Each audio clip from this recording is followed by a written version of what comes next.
has fallen, snapping a two-day advance as signs of progress on US-China trade talks curb demand for havens, even as hostilities between India and Pakistan are escalating. Let's get across what we're seeing in that space. Brian Chu joining us from the Australian Gold Fund. Brian, welcome back. Good to catch up with you again. So gold had been in a downtrend, certainly on the prospect that the Trump administration was going to do some deals. That appears to be eventuating, perhaps at least those talks are on with the Chinese. But as I mentioned, we've also got those geopolitical issues that remain and in fact escalating. So what are you noticing with the gold price at the moment? So Andrew, in the short term, when you talk about gold being in a downtrend, I would definitely agree because gold has actually had a very nice run after literally falling off out of its bed in mid-April and also early April and also mid-April, late April, 22nd of April, when you had just the market's reaction firstly to President Trump's tariffs on the 7th of April, and then when there was relief that maybe those tariffs are not going to be as much of a threat to the global economy. And we have seen a recovery since the last 2 days, and it has been, as you mentioned, a very big move. I mean, I was going to bed last night, and gold was up, I think, about $3,320, and I was surprised to wake up and it was over $3,400 off, as you said, with the India and Pakistan potential tensions between the two countries. Maybe there could be further conflict. Hopefully there won't be. And now US and China are having talks. Now, in the medium term, which I'm more interested in, the geopolitical tensions and also issues about the tariffs, I think that actually pales in significance to what is much more important and what's happening overnight with the US Federal Reserve meeting and announcing whether they're going to hold interest rates or cut interest rates. As we have seen at the last year, we saw the Federal Reserve Chair Jerome Powell said that he was going to cut rates.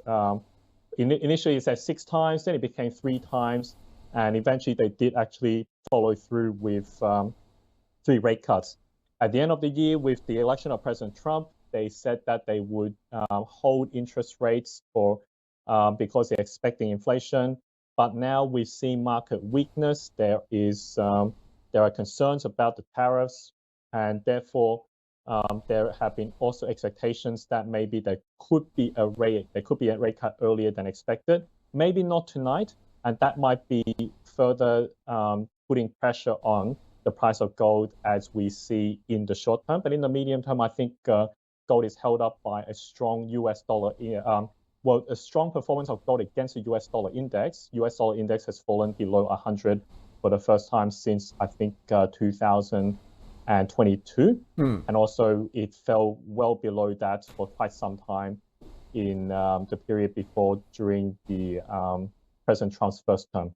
Are you expecting that inverse correlation with the US dollar to continue? I believe that a lot of people have said that this negative relationship has probably broken. And I think there are just too many factors at play at the moment. You have international uncertainty over geopolitical tensions and conflicts. You have uncertainty over what's happening with trade deals and tariffs.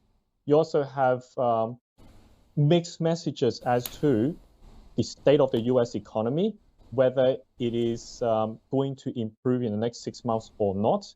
So in the short term, I think the relationship is easily broken. But if you ask me in the longer term, is that going to prevail? I'll probably lean on that we will see that negative correlation return when there is more certainty around the global reaction to the tariff wars and whether there could be a reduction in the geopolitical tensions in Ukraine, in Israel, Gaza, and also now what we're seeing in Iran and Pakistan and India. Brian, what Australian gold stocks are you favouring at the moment? I'm just taking a look at what's going on today, in fact. Yeah. Most higher, although Northern Star taking another tumble. What are you seeing there? This is a very good question you asked, because the last time Julia and Nadine had me on the 11th of April, I had said that while gold stocks had been rising quite significantly, and it broke up, but the ASX Gold Index broke above 10,000 points for the first time ever. I think it was around February. And then not only did it kind of like, once it passed 10,000, it really went parabolic after February. And we saw a peak at 13,000 points on the 22nd of April. Now, I had said before that I was a bit cautious about the larger producers, Northern Star being among a few companies that I was looking at. I would actually have taken profits. I suggested my newsletter readers take profits in Evolution Mining, Genesis Minerals, and Gold Road Resources in mid-April, because they were actually looking quite overheated. Now, I'm not saying that all gold stocks are overheated. My interest at the moment is in gold developers and the explorers. You have noticed several of these companies are starting to gain traction. So just to name a few, we saw Brightstar Resources start moving, Barton Gold Holdings, Rox Resources only pulled back because they decided to raise $40 million at 30 cents to fund their next stage of development of you and me. And Saturn Metals is also raising significant capital. So we've seen these companies that are close to production, either they have secured capital. Had they have done that in the last 6 months, you've seen them actually really take off. The ones that are starting to gain traction and they haven't raised capital, I'm expecting that they will raise some capital in this such a fertile time for them to go and raise funds from a market which is getting more excited about them. So I'm actually looking for the smaller end of town rather than the multi-billion dollar companies that everyone talks about nowadays. Brian, just before you go, are you across what's going on with silver? Has lagged the gold price?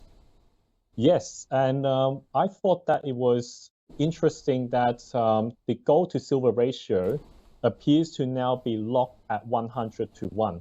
Now, does that mean necessarily silver is very undervalued or gold is overvalued? I'm going to leave that. I'm going to leave that for the market to decide. But my philosophy is this: with investing in gold stocks, gold takes off first. It takes the gold producers and the larger companies with it, and the smaller end of town is waiting for silver to take off. And with silver having pulled back quite a bit in April, it did suffer some technical damage, but I have always said the line in the sand is $35, and it seems like every time it approaches $35, it just pulls back. But once it breaks above $35, I think the game is on, and that's when a lot of ordinary investors are going to start taking interest in gold stocks and the explorers, and that's where I'm waiting for them to pour their funds in, and I'm looking forward to earning significant profits in the small end of town when silver gets a move on. Brian, great to get across what you're seeing in precious metals. Thanks for joining us from the Australian Gold Fund. Thanks, Andrew. Thank you for watching my interview with Ausbiz. To learn more about our work, visit the Australian Gold Fund website. Also, check out Gold Hub Australia for live precious metals price quotes and insights. You can also sign up for our regular updates. And don't forget to visit the Ausbiz website. All our links are in the description. Please leave your comments and thoughts on where gold, silver, and the US dollar are heading below. Thank you very much. God bless.